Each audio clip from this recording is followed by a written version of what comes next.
These beautiful waters look just fine.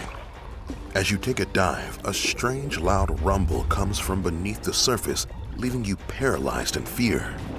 You look around, only to find a huge white cloud filled with deadly gas is coming for you.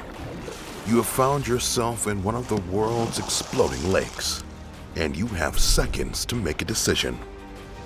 Here's how to survive the killer lakes. Lake Nyos and Lake Monoun in Cameroon, as well as Lake Kivu, located in Rwanda and the Republic of the Congo, are amongst the deadliest lakes on Earth. They are near volcanoes and connected to underground magma that can build up carbon dioxide at the bottom of the lake.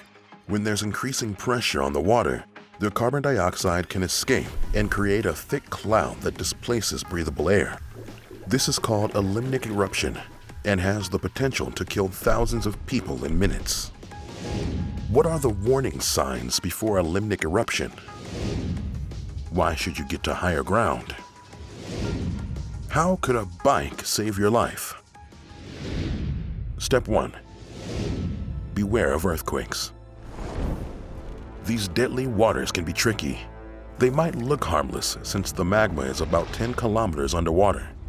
To trigger an explosion, the gas has to reach pressure levels that can no longer be held in. This can be caused by something like an earthquake or landslide.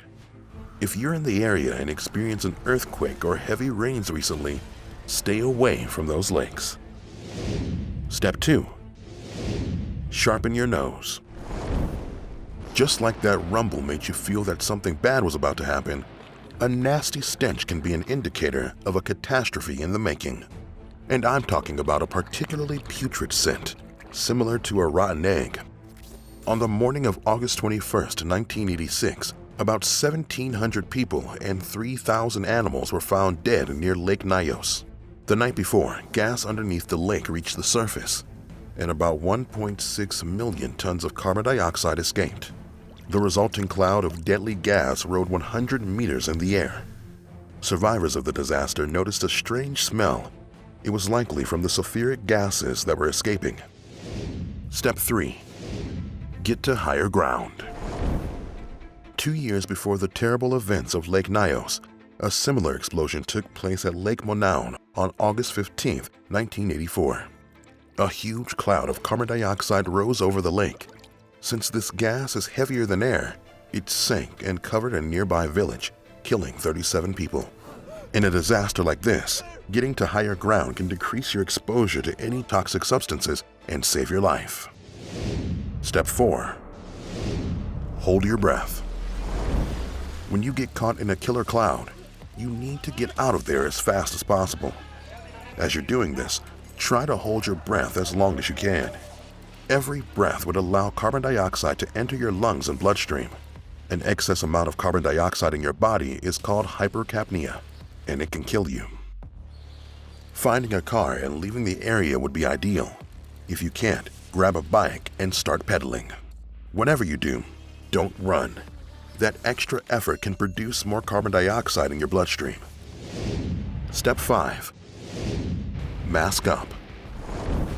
While areas like Lake Nyos and Lake Monoun are closed off, Lake Kivu still has about 2 million people living around it.